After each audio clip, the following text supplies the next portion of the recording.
प्रधानमंत्री नरेंद्र मोदी ने ऐलान कर दिया है कि नासा इसरो का संयुक्त उपग्रह निसर जल्द ही अंतरराष्ट्रीय अंतरिक्ष स्टेशन की ओर रवाना होने वाला है।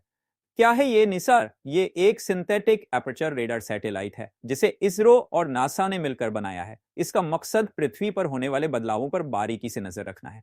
थोड़ी देरी क्यों हुई? दरअसल सैटेलाइट के 12 मीटर रिफ्लेक्टर एंटीना में कुछ तकनीकी सुधार करने पड़े, जिसके कारण इसे अमेरिका ले जाना पड़ा था। लेकिन अब सब ठीक है और लॉन्चिंग जल्द होने वाली है। भारत और अमेरिका का स्पेस में गहरा सहयोग मोदी जी ने व्हाइट हाउस में अमेरिकी राष्ट्रपति से मुलाकात के बाद ये घोषणा की, जिससे साफ है कि भारत और अमेरिका की स्पेस पार्टनरशिप और भी मजबूत हो रही है। तो दोस्तों, क्या आप इस मिशन को लेकर एक्साइटेड हैं? कमेंट में बताइए। आईआईपी मद्रास और इसरो ने मिलकर भारत का पहला एरोस्पेस ग्रेड सेमीकंडक्टर तैयार कर लिया है। नाम है iris, indigenous risk controller for space applications. ये शक्ति प्रोसेसर पर आधारित है और आईओटी और कंप्यूटिंग सिस्टम्स में इस्तेमाल होगा। इसका पूरा डिजाइन, फैब्रिकेशन और असेंबली भारत में ही किया गया, यानी एक 100% आत्मनिर्भर भारत का बड़ा कदम। क्या है खासियत? फॉल्ट टॉलरेंट मेमोरी से लैस, जिससे ये स्पेस मिशन के लिए परफेक्ट बनता है।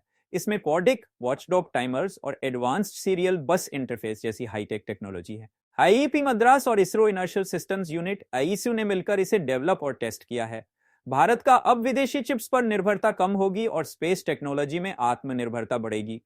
तो दोस्तों, कैसा लगा ये इनोवेशन? कमेंट में बताइए। इसरो ने फिर रचा इतिहास। भारत के VM-3 रॉकेट के लिए सेबीज क्रायोजेनिक इंजन का वैक्यूम टेस्ट सफलतापूर्वक पूरा कर लिया गया है। क्या खास है इस टेस्ट में? स्पेस जैसी वैक्यूम कंडीशन में इंजन का इग्निशन टेस्ट हुआ। इंजन को मल्टीपल बार रिस्टार्ट करने की क्षमता को परखा गया। ये इंजन इसरो के भविष्य के मिशन, खासकर मानव अंतरिक्ष उड़ान कार्यक्रम के लिए बेहद जरूरी है। सेबीस इंजन की ताकत 19-22 टन तक का थ्रस्ट देने में सक्षम।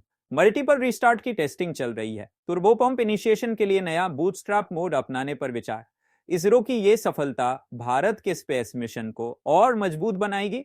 क्या आप भी गगनयान और LVM-3 के अगले मिशन के लिए एक्साइटेड हैं? कमेंट में बताइए। इसरो के NVS-2 सैटेलाइट मिशन में तकनीकी दिक्कत। भारत का नेविगेशन सैटेलाइट NVS-2, जिसे 29 जनवरी को GSLV F-15 रॉकेट से लॉन्च किया गया था, ऑर्बिट में रुक गया है।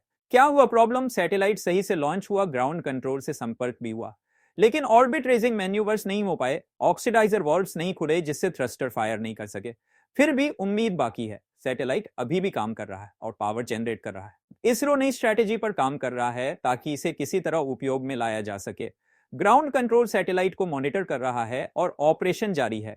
क्या इसरो इस सैटेलाइट को बचा पाएगा? आपकी राय क्या है? कमेंट में बताइए। इसरो ने रचा इतिहास। 100वीं रॉकेट लॉन्चिंग पूरी। भारत का स्पेस मिशन अब नए मुकाम पर।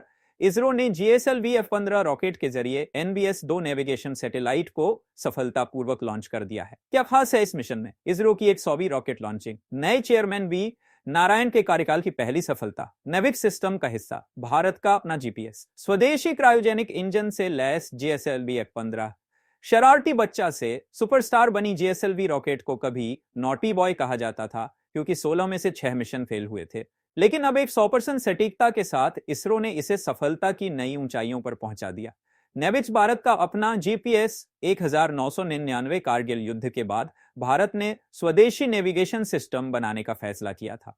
अब नेविक्स भारत और 1500 km के दायरे में सुपर एक्यूरेट डेटा देगा। भारत के प्राइवेट स्पेस सेक्टर में बड़ी हलचल। अदानी ग्रुप समेत 3 कंपनियां भारत के small satellite launch vehicle SSV project के फाइनलिस्ट। क्या स्पेसएक्स को टक्कर देगा भारत का private space sector? SSLV ISRO का लो कॉस्ट रॉकेट 500 किलो तक के सैटेलाइट्स को लो अर्थ ऑर्बिट लियो में भेजने में सक्षम। 2023 में पहला सफल लॉन्च। अब सरकार इसे प्राइवेट कंपनियों को सौंप रही है। अदानी ग्रुप और 2 सरकारी लिंक्ड कंपनियों में कड़ा मुकाबला। भारत का स्पेस सेक्टर करेगा स्पेसएक्स जैसी कंपनियों को चुनौती। लियो मार्केट में बूम, सैटेलाइट लॉन्चिंग की डिमांड बढ़ रही है। सरकार चाहती है कि भारत भी इस ग्लोबल मार्केट में बड़ा खिलाड़ी बने। क्या भारत का private space sector world leader बनेगा? कमेंट में अपनी राय बताइए और लाइक, शेयर और सब्सक्राइब करना मत भूलिए।